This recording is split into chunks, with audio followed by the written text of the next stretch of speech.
یہ ٹھنڈی آج سجل کا کلیجہ چیرنے کو بہت تھی۔ یہ انہی دنوں کی بات ہے کہ جب ہم نے اکٹھے ایم اے کے پیپرز دیے تھے۔ تمہیں تو پتہ تھا کہ میں ایم اے انگلش کے طالب علم طارق سعید کو چاہنے لگی تھی۔ امتحانوں کے بعد حویلی واپس آ گئی۔ طارق سے میرا رابطہ منقطع ہی ہو گیا تھا۔ کچھ عرصے بعد حویلی میں میری شادی کی تیاریاں شروع ہونے لگیں، میرے پھوپھی زاد سرفراز شاہ کے ساتھ۔ نگار بی بی کے منہ سے اپنے بابا کا نام سنتے اس کے دل میں ارتعاش سا مچا۔ شادی سے 2 دن قبل مجھے طارق کا خط ملا۔ لکھا تھا کہ اگر تم اپنی اور میری محبت کو زندہ بخشنا چاہتی ہو تو مجھ سے ملنے اور میری ہونے کے لیے پہنچ جاؤ۔ جوان دل میں کئی خواب تھے اور ان خوابوں کو صفاقی کے حوالے کرنے سے دل ڈرتا تھا۔ سرفراز سے شادی کر کے میں حویلی میں بس تو جاتی، مگر وہ زندگی موت سے بھی بدتر تھی۔ بس پھر کیا تھا، میں حویلی سے بھاگ نکلی رات کے اندھیرے میں اور طارق کے پاس پہنچ گئی۔ اگلے ہی دن ہم نے نکاح پڑھوا لیا تھا۔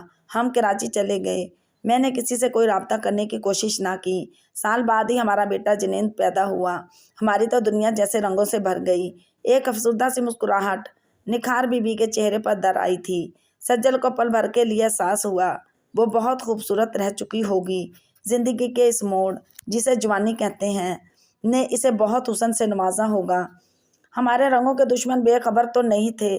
میں نے حویلی کی عزت خاک میں ملائی تھی اور حویلی کے مکین اتنے بے خبر اور بڑکڑ نہ تھے کہ وہ سب اتنی آسانی سے بھول جاتے۔ لہٰذا ایک دن ہم تینوں کو اغوا کر کے یہاں حویلی میں لایا گیا اور میرے بابا نے میری آنکھوں کے سامنے میرے شوہر کو گولیوں سے چھلنی کر دیا اور میرا ننھا جنید نہ جانے کہاں لے گئے۔ نگار بی بی دارو کتار رو رہی تھی اور سجل بھی اس کے درد میں شامل تھی۔ نگار بی بی سے وہ رخصت ہو کے آ گئی تھی۔ صبح صادق کا کوئی پہر تھا۔ وہ رات بھر وہ اس عجیب دکھی عورت کے ماضی میں بھٹکتی رہی تھی، وہ جو اپنا ذہنی توازن کھو بیٹھی تھی۔ 25 سال قید میں رہ کر وہ 25 سال پرانے دور میں جی رہی تھی۔ وہ وعدہ کر کے آئی تھی کہ وہ اس کے جنید کا پتہ لگا کر دوبارہ اس سے ملنے جائے گی، مگر کہاں سے لگاتی جنید کا پتہ؟ نہ جانے کہاں ہوگا بھی کہ نہیں۔ صبح ہوئی، اس نے نہا کے خود کو فریش کیا اور امی کے سامنے چندہ کو لے جانے کا مسئلہ پیش کیا۔ امی نے بنا کسی سوال جواب کے حامی بھر لی اور اس کے جانے کے لیے گاڑی کا انتظام کر دیا۔ اپنے بھائی کی گاڑی پہ وہ واپس کراچی آئی تھی۔ چندہ کے ہمراہ ذہنی طور پر مطمئن تھی کہ اس نے معصوم لڑکی کو صوبان شاہ کے چنگل سے بچایا ہے، لیکن نگار بی بی کی باتوں نے ذہن منتشر کر رکھا تھا۔ رضیہ آنٹی، یہ چندہ ہے، آج سے یہ بھی ہمارے ساتھ رہے گی، آپ کو کھانا بنوانے میں مدد کرے گی اور باقی بھی تمام کام کر دے گی۔ اس نے مختصراً رضیہ آنٹی کو آگاہ کر دیا تھا اور نتیجاً انہوں نے مسکرا کے حامی بھر لی تھی۔ مسز بیگ کو اپنے یہ نئے مہمان بہت اچھے لگے تھے۔ اس دن سالگرہ میں ہوئی ملاقات نے ان کے دل میں مسز زینت ملک اور ان کے ہونہار بیٹوں کے لیے اچھی جگہ بنا دی تھی، اور آج اس طرح اچانک وہ آ گئی تھیں بنا کسی اطلاع کے تو یہ سرپرائز ہی تھا۔ آسمہ بیگ یوں بھی انتہائی ملنسار اور سوشل قسم کی خاتون تھیں۔ تعلقات بنانا، ملانا انہیں یوں بھی اچھا لگتا تھا۔ آنے سے قبل اگر اطلاع کر دیتی تو کھانے کا کچھ انتظام کر لیتی۔ فی الحال گھر میں جو کچھ موجود تھا حاضر ہے۔ مختصر لوازمات سے سجی ٹرالی لاؤنج تک لائی۔ آسمہ بیگم نے کہا تھا، یہ ٹرالی چائے کے 2 کپ، چپس اور بسکٹ پر مشتمل تھی۔ نئے ڈیزائن کی کرا کری ٹرالی کی شان بڑھا رہی تھی۔ تکلف تو بالکل ہونا ہی نہیں چاہیے دوستوں میں، آسمہ بیگ، اور میرا خیال ہے دوستی کے لیے 1-2 ملاقاتیں کافی ہوتی ہیں، زینت بیگم نے کہا۔ ہاں جی بالکل، میں آپ کے خیال سے متفق ہوں، آسمہ بیگ مسکرائیں۔ گھر تو بہت اچھا ہے آپ کا، 2 منزلہ ہے نا؟ جی ہاں، حمزہ کے ڈیڈی حیات تھے، انہی کی پسند اور محنت سے بنا ہے یہ گھر۔ زندگی کی تمام پونجی سی گھر پہ لگا دی، اب نیچے والا پورشن کرائے پہ دیا ہوا ہے اور ہماری مختصر مگر مکمل فیملی اوپر رہتی ہے۔ آسمہ بیگ نے تفصیل بتائی۔ فیملی کی بات کریں تو ہماری فیملی بھی مختصر ہے۔ میں باسط ثبت، ہمیشہ ایک بیٹی کی کمی محسوس ہوئی، مگر رب تعالیٰ کو یہی منظور تھا، یہ کمی زندگی بھر رہے گی جب تک باسط اور ثبت کی دلہنیں نہیں آ جاتی۔ مسز ملک نے کہا، سچ کہا، بیٹیاں تو دلوں اور گھروں کی رونق ہوتی ہیں۔ گھر ہی کی طرح دل کے کونے بھی بیٹیوں کے بغیر خالی رہتے ہیں۔ صبا اور اریبہ کے بنا میری ذات تو کچھ نہیں۔ حمزہ کا کیا ہے، بیٹا ہے، آیا گیا اٹھا سویا، نہ ماں کے درد کا علم نہ اس کی مشکلوں کا۔ اریبہ کو دیکھا آپ نے کس طرح میری مالی مدد کرنے اور حمزہ کی تعلیم کے اخراجات پورے کرنے کے لیے جاب کر رہی ہے۔ وقت اس کے پاس نہیں مگر مینج کر رہی ہے۔ آسمہ بیگ انتہائی فخر سے بولی، مسز بیگ میں آپ کے پاس آج ضروری کام سے آئی ہوں۔ زینت بیگم مدح کی بات پہ آئی تھی۔ ہاں جی بولیں، میں کیا کر سکتی ہوں آپ کے لیے؟ وہ ہمتاً گوش تھیں۔ بات کرنے میں کچھ جھجک سی ہو رہی ہے۔ یقیناً میں جو کچھ کہوں گی آپ نے اس کی توقع نہیں کی ہوگی۔ آپ بولیں تو زینت بھابی، آسمہ پیار سے بولی۔ دراصل میں آپ کے گھر کی رونق اپنے گھر منتقل کرنے کی خواہش لے کر آئی ہوں۔ زینت بیگم کی کہی یہ بات آسمہ بیگ کی سمجھ میں نہ آئی تھی۔ زینت بیگم نے مسکرا کر کہا، میں آپ کے اریبہ کو اپنے ثبت کے لیے مانگنے آئی ہوں۔ اس بات نے آسمہ بیگ کو حیرت میں مبتلا کر دیا۔ یوں تو اریبہ جب سے بڑی ہوئی تھی خاندان کے لوگ اسے خواہش بھری نگاہوں سے دیکھتے آئے تھے، مگر مسز بیگ نے ہمیشہ انہیں دور سے ہی لال جھنڈی دکھا دی تھی کہ وہ اپنی بیٹی کی شادی کسی اعلیٰ تعلیم یافتہ اور لائق لڑکے سے ہی کریں گی، اور ثبت حسن ملک ہر طرح سے لائق تھا۔ لندن سے اعلیٰ تعلیم یافتہ ڈاکٹر، نہایت دیدہ زیب شخصیت کا مالک، سوسائٹی میں اچھی پوزیشن رکھنے والا۔ دراصل میرا پگلا بیٹا آپ کی بیٹی کو پسند کرنے لگا ہے۔ اس کی پسند بہت مشکل رہی ہے شروع سے ہی۔ پتہ نہیں کیسے اریبہ پہ اس کا دل آ گیا۔ ویسے اریبہ تو ہے بھی بہت پیاری، چاند کا عکس معلوم ہوتی ہے۔ زینت بیگم نے پیار سے کہا، تو کیا اریبہ بھی؟ مسز بیگ نے حیرت بھری مسکراہٹ سے کہا، ارے اسے تو پتہ بھی نہیں، یہ سارا یک طرفہ چکر ہے مسز بیگ۔ دراصل میرا ثبت بہت الگ لڑکا ہے۔ وہ کہتا ہے اس طرح کی باتیں بڑوں میں طے پائیں تو کامیاب ہوتی ہیں، باقی آپس میں انڈرسٹینڈنگ کا سلسلہ تو تعمر چلتا ہے۔ تو پھر ایسا ہے زینت بھابی کہ میں اریبہ سے پوچھ کر ہی کوئی فیصلہ کروں گی۔ مجھے یقین ہے وہ منع نہیں کرے گی۔ اپنی طرف سے کچھ کہنا میں ٹھیک نہیں سمجھتی۔ تو پھر آپ اطمینان سے اسے پوچھیے گا۔ میں چلتی ہوں۔ زینت بیگم پرس اٹھا کے چلنے لگی تھی۔ ارے آپ کچھ کھائیں تو؟ وہ مصر تھیں۔ آؤں گی نا، مٹھائی کھانے اور کھلانے۔ بیٹی لینی ہے آخر آپ سے۔ زینت بیگم کے لہجے کی کھنک دیدنی تھی۔ آسمہ بیگ مسکرائے بغیر نہ رہ سکیں۔ کافی دن حویلی میں گزارنے کے بعد سجل کے دل سے اپنے دوستوں کی ہوئی شرارت اور اس کے اثرات قدرے فراموش ہو گئے تھے۔ وہ ان سے ناراض نہ تھی، لیکن عدنان کا کیا ہوا گناہ ابھی تک اس کے دل کی رنجش کو زندہ کیے دیتا تھا۔ وہ یونیورسٹی آئی تو سبھی نے اس کا استقبال تہہ دل سے کیا۔ صبا، اریبہ، عثمان، فاقرہ بے حد خوش تھے۔ عدنان اس وقت ان کے درمیان نہیں تھا۔ وہ سب گراؤنڈ کے کونے میں لگے کینوپی شیڈ کے نیچے براجمان تھے۔ بھئی سجل، لوگوں سے ناراض ہم بھی تو ہوتے ہیں، لیکن ناراضگی کی یہ حد۔ فاقرہ نے کہا۔ وہ چپ رہی۔ میں تو سمجھی کہ اب تم سادات حویلی میں ہمیشہ کے لیے رہ گئی ہو، اب نہیں آتی تم واپس۔ یہ اریبہ تھی۔ بھائی مجھے تو خدشہ تھا کہ ابھی عدنان کو ان کی حویلی کے پہرے دار اغوا کر کے لے جائیں گے اور سجل کے والد اسے زندان میں قید کر دیں گے۔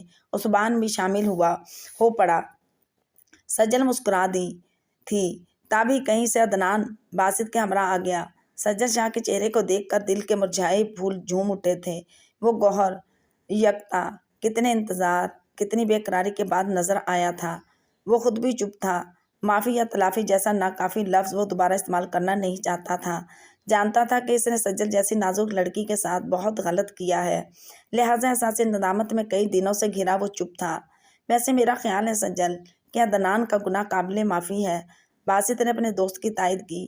کیا خیال ہے، کرو گی معاف؟ یہ عثمان تھا۔ وہ چپ تھی، دبی دبی مسکان ہونٹوں پہ ٹھہری تھی۔ ویسے اگر ہم سب فرینڈز مل کر اسے کہیں تو یہ ضرور معاف کر دے گی۔ صبا نے تجویز پیش کی۔ سبھی نے ہم آواز ہو کے کہا، پلیز سجل سے اپنی ناراضگی ختم کر لو۔ سبھی آوازوں نے مل کر ایک شور مچا دیا تھا۔ سجل مسکرائے بغیر نہ رہ سکی۔ عدنان بدستور چپ تھا۔ جس کو معافی درکار ہے وہ تو اپنے منہ سے ایک لفظ بھی نہیں پھوٹا۔ سجل نے ہنستے ہوئے کہا، اور کن آنکھوں سے عدنان کو دیکھا تھا۔ وہ سرک کر اس کے پاس آیا۔ ندامت سے بوجھل آنکھیں اٹھائیں اور اسے دیکھا۔ معاف کرو گی؟ الفاظ ادا کرنا کتنے مشکل سے ہو گئے تھے۔ معافی مانگ رہے ہو یا دے رہے ہو؟ سجل نے اکڑ کر کہا۔ I am sorry. اس نے کان پکڑ لیے۔ It's okay.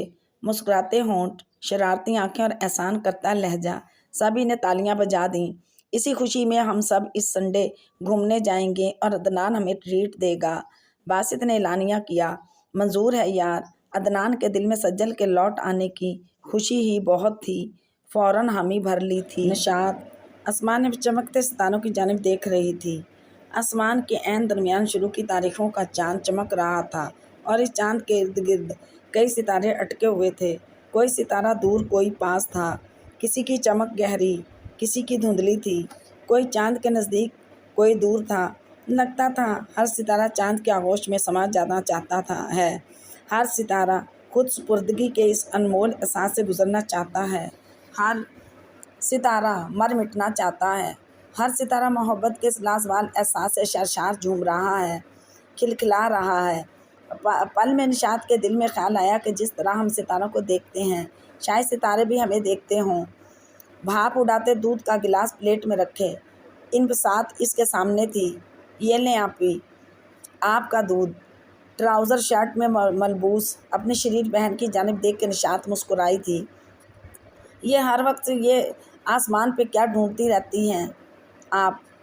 کچھ کھو گیا ہے کیا آپ کا؟ انبساط نے کہا۔ تمہیں کیا لگتا ہے کچھ واقعی کھو گیا ہے میرا؟ اگر کھویا نہ ہوتا تو آپ ہر وقت آسمان کو کیوں دیکھتی؟ یہ بھی ہو سکتا ہے کہ میں کچھ پانے، کچھ حاصل کرنے کے لیے سرگرداں ہوں اور ستارے مجھے اس کا سراغ دیتے ہوں۔ نشاط نے دودھ کا گلاس تھاما۔ آپ کی یہ الٹی سیدھی باتیں میری سمجھ میں نہیں آتی۔ میں تو آپ کو کراری خبر سنانے کے لیے آئی تھی۔ کیا وہ منتظر تھی؟ امی نے صوبیہ خالہ سے بات کی تھی، ان کے فرزند ارجمند بلال صاحب آپ سے رشتہ کرنے میں انٹرسٹڈ ہیں۔ موصوف کی PIA میں جاب ہے، 50,000 ماہانہ لیتے ہیں، کماؤ پوت ہے۔ صوبیہ خالہ اگلے ہفتے تشریف لائیں گی، انبساط اپنے ترنگ میں بولے گئی۔ نشاط نے گہری سانس اندر کھینچی اور آسمان کی طرف دیکھنے لگی۔ سبت کی محبت دل میں مچل سی اٹھی۔ دل میں کسی کی محبت ذہن کو رشتوں کو پابند کر دیا جائے، کہاں کا انصاف ہے یہ؟ جب دل ہی ساتھ نہ دے تو رشتوں کے ڈھونگ کیوں رچائے جائیں؟ اپنے ہی سینے میں دھڑکتے دل کو کوئی دھوکہ کیسے دے؟ آپ نے کیا سوچا ہے آپی؟ پتہ نہیں، جواب مختصر سا تھا۔ ویسے میرا ایک مشورہ ہے آپ کو کہ کیجیے گا وہی جسے آپ کا دل تسلیم کرے، کسی اور کو خوشی یا غم پہنچانے کے لیے کوئی قدم نہ اٹھائیے گا۔ انبساط نے چھوٹی ہو کر بہت بڑی بات کہہ دی تھی۔ اس کی وہ کم عمری اور لاؤبالی سی بہن کیا گہری سوچ رکھتی تھی، اس نے پل بھر کو سوچا تھا۔ انبساط بہت رفتار سے واپس اندر جا چکی تھی۔ اریبہ احمد کے سر پر ایک بم ہی تو پھوٹا تھا۔ امی نے سبت حسن ملک کے رشتہ کا قصہ اس کے آگے کیا رکھا تھا۔ وہ تو حیرت کی تصویر بنی، امی کو دیکھتی رہی جیسے کہ امی کوئی بہت بڑا مذاق کر رہی ہوں۔ اس طرح مجھے دیکھنے کی ضرورت نہیں اریبہ، میں سچ کہہ رہی ہوں۔ آسماں بیگ مسکرا دیں۔ صبا جو کسی کتاب کو چپس کے پیکٹ کے ساتھ ہضم کر رہی تھی، کشن اٹھا کے بہن کے پاس بیٹھ گئی۔ بات ہی ایسی دلچسپ تھی۔ سبت نے خود تمہیں پسند کر کے اپنی ماں سے اس خواہش کا اظہار کیا ہے۔ لاڈلے بیٹے کی فرمائش لے کر مسز ملک آئی تھیں۔ آسماں بیگ شوق سے بولیں۔ وہ چپ تھی۔ کچھ تو کہو اریبہ، ماں نے اسے خاموشی رضامندی ہوتی ہے امی، صبا نے شرارت سے کہا۔ وہ میرے باس ہیں امی، اریبہ نے لنگڑا سا سہارا لیا۔ اب تم ان کی باس بن جاؤ گی، صبا نے وار کیا۔ چپ رہو صبا، باس ہے تو کیا وہ شوہر بننے کا اہل نہیں؟ بیٹے وہ لائق لڑکا ہے اور بھی خود تمہیں پسند کرتا ہے، اچھا خاندان ہے، بھلا ہمیں اور کیا چاہیے؟ لیکن امی، وہ میرے کلاس فیلو باسط کا بڑا بھائی ہے، ایک اور لنگڑا جواز تھا تو 100 سال تو نہیں نا بڑا تم سے، صبا نے کھلکھلا کے کہا۔ ماں نے صبا کو گھورا۔ اس نے اپنی انگلی اپنے ہونٹوں پہ رکھ کے اب چپ رہنے کا سگنل دیا تھا۔ مجھے تو اس رشتے میں کوئی برائی نظر نہیں آ رہی۔ اب تمہاری شادی کی عمر بھی ہے، اس سال ایم اے سے بھی فارغ ہو جاؤ گی۔ اور پھر بیٹے، ایسے رشتے روز روز نہیں آتے۔ قسمت والی ہو تم کہ والدہ کہتے کہتے رک گئی تھیں۔ بیٹی کا اداس چہرہ ہاتھوں کے پیالے میں تھاما۔ ہاں کر دو بیٹی۔ پیار بھری ایک خواہش تھی، ایک التجا، ایک فرمائش۔ اس نے کبھی سبت کے بارے میں ایسا سوچا بھی نہ تھا۔ سخت گفتار، گھنی شخصیت کا مالک، پرکشش مگر کرخت سراپے والا ڈاکٹر سبت حسن ملک اس کا شوہر بننے کا خواب پال رہا تھا۔ پتہ نہیں امی وہ نم آنکھوں سے ماں کو دیکھے گئی۔ اس طرح کی باتوں میں اگر اولاد اپنے بڑوں کی بات مان لینا بیٹے تو بہت برکت اور رحمت کا باعث ہوتی ہے ان کے لیے۔ خوشیاں ان کی زندگی میں اپنی جگہ خود بخود بنا لیتی ہیں۔ امی نے مسکرا کے کہا۔ مان جاؤ نا سسٹر۔ صبا نے سرگوشی کی اور پھر ماں کو دیکھا جیسے اس نے گناہ کر دیا ہو۔ اریبہ مسکرا دی اور مسکرا کے ماں کی گود میں سر ٹکا لیا۔ جیسی آپ کی مرضی امی، اس نے اپنے آپ کو کہتے سنا تھا۔ ذہن میں فقط سبت حسن ملک کا چہرہ اپنی جگہ بنا رہا تھا۔ اس کی آنکھیں، اس کے بال، اس کے ہونٹ،